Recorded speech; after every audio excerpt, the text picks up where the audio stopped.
بسم الله الحمد لله والصلاة والسلام على رسول الله وبعد. السلام عليكم ورحمة الله وبركاته. وقاسك نبضونا علماء أخيارتك لما دلنيردا رجي هوان بهذا الصحافة وما سنتهين ما حد عدين كذب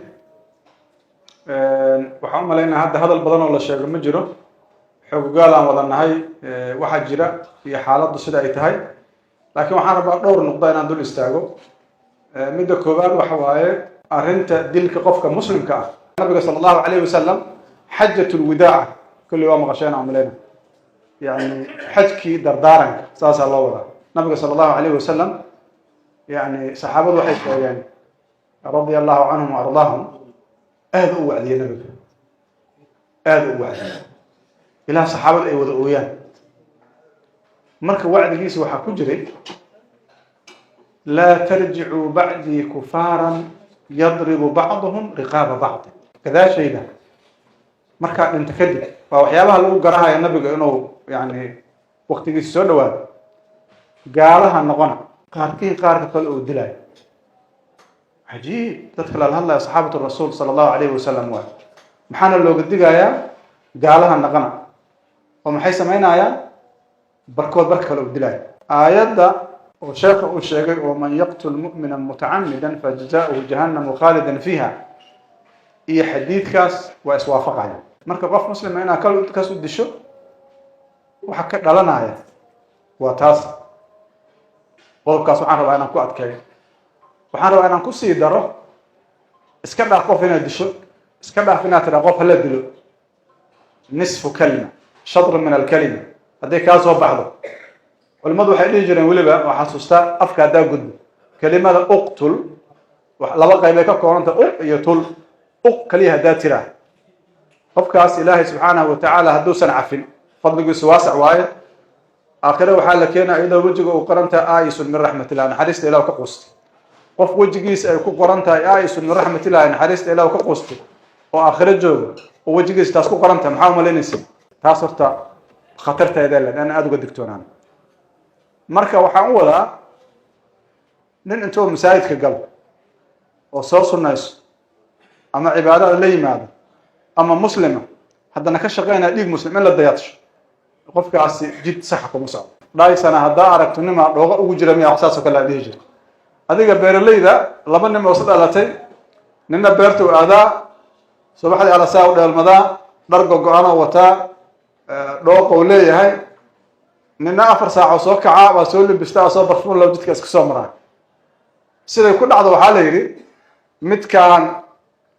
oo 4 saac soo kacay midkaan kale ku dul nool oo dhaysana la yiraahdo kaas oo dhaysana macnaha qofka saliid ismariya laga wada karaanka soo mariye soo barfuuniye darkiisu nadiifsan laakiin sida saxda waxa waaye qofka inuu qof kale ku dul noolaan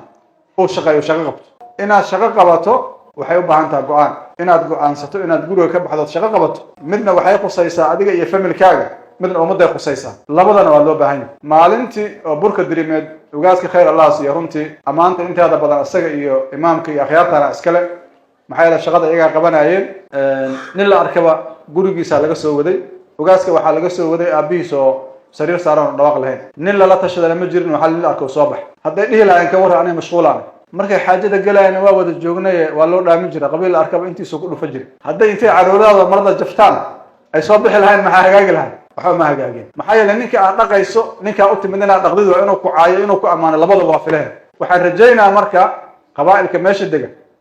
fariintaana rabaa inaan gaarsiiyo dadkaan odayaasha akhyarta guriyooda ka soo tageen inay ku dhaqaan oo nabad ah ku noolaatay kugu yimideen waxa dhihi karta waa soo dhaxday inta iska daba wareeji karto iska daba wareejis hadda ma ku dhacday in wanaagaaga laga shaqeeyaa mase wali walaxa ku dhimay ilaa waxa laga celihaa walaalka hadilin aduguna ha dhimanin waa ugaasku wuxuu wadan dhahay 500 iyo 500 isu dhufay shabaab ma lala dirira gaala ma joogto lala dirira cadawga lala dirira maxuu ah ya beriga igaar looga baahi badan iyo qora ma jirto ninka ka dhashay ee dagaal ku jira ka waran xanuun ma qabahayo ninka la yiri kunina isku dilayso abgaal ismaana dawladda kale waa nabad gelaha markaa kunin oo abgaal ismaana is dilayso nina ciidan u baahan ka waran calooshi saynabahan waxaan rabaa inaan ka gudbin beriga waxa dhacay Allahu naxariisto labada wiil ku shahiiday galmudug runtii waxay muujiyeen sharaf iyo dadnimo inay ogolaadaan naftooda inay go'do si ay dadka u badbaadiyaan arrintaas arrin aad iyo aad u qiimo leh arrinta la iska rabo in la sameeyana taas oo kale waa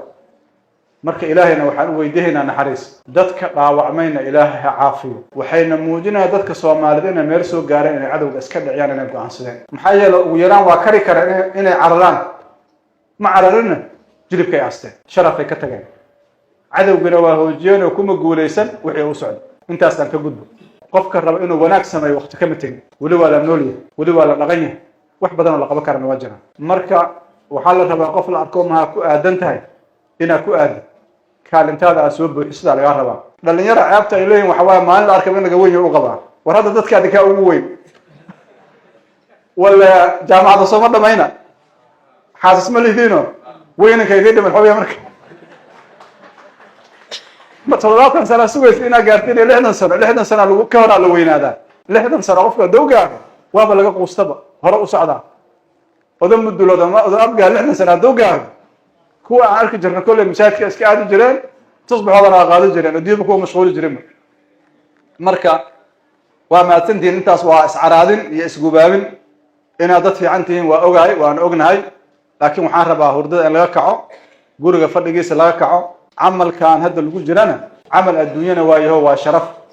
camal aakhirana waayaho ilaahay subxaanahu wa tacaala ajir badan ayuu dadka ka siinaya marka waa mahadsantihiin waqtiga salaada la joogaa ilaahay subxaanahu wa tacaala kuwa loo dambi dhaafo oo ku guuleysta inay nabad ka dhaliyaan dadkooda iyo dalkooda dhexdiisa marka aan leenahay muduloodna waa ka bilaabaynaa waxaan rabnaa inay camimto oo Soomaaliya wada gaarto waana waajibna saarane wax oo ma taqaana la iska baryaayo ma aha maxay lahayd ilaahay garadkeeda ku siiyo waqtigeeda ku siiyo inaad sameeysaa la rabaa baahida nabadana qof walba og inay jirto marka wiilasha dhalinyarada oo hubka haysta oo walaalahooda inay dilaan ku mashquulsan nin walba oo naga mid oo fariin gaarsiin mida kula dhashay mida ma taqaana war gaarsiin ka taad saaxiibtihiin inuu asuguna wax dilin asagana la dilin hal gaarsiiyo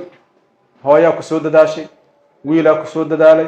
midka odayaa ku soo dadaalay midka kale oo dhibaatayana sidoo kale waa eraygaana rabaa inaan ku gabagabeeyo waxa isdilaaya waxa waaye qof hadii maanta uu dhinto ee kii kale oo qoroga u sita leeyahay ilmi hebel baahan inuu baahidooda daboolo ay waajib ku hada isdiluhay marka dad isdili kara meeshaan ma joogo dilna sidiisa waa adduunyo aakhira xumo wax kale ha laga hadlo laakiin waa la isdilaayay aqli ma aha meesha la isku dilaayna anaka waa tagnay hadaad sii socoto raaxa ku tagmayso bacaada dardaren meela u socoto ma taqaan inaad dhuntaa qatar ugu jirtaa aniga labadii baabuur aan watay waa ku soo halaabay oo run ah mid motor u duqeey mid kale wali meeshu yaala ahleysay maxaa la isku dilaa marka maxaa yaala biyaha soo shiiqo idinka booyada lagu keenay ma macaan hadaa saabunka ku taabato kala go'aya beer kuma taabato waxayaan waxa la isku dilaa hadaa aragto runtii waxa islaadan wardanka maxaa ka khaldan anuu kullu inta aadan jiraan inta ay saansan aniga inta ay saansan hor u tagay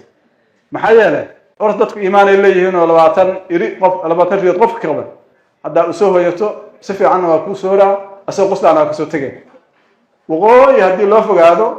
xoolo badan waa jira laakiin cid waxa laga yaabaa in ku dhaan anaga kuma hoy karno hore noo dhaaf orta iimaan waa leeyihiin dadka dhulka jooga oo iimaan fiican ay leeyihiin laakiin ceebtu waxa waa in la isdilo ceebtu taas waa aad iyo aad u maasantiin. Assalaamu calaykum wa rahmatullahi wa barakatuh.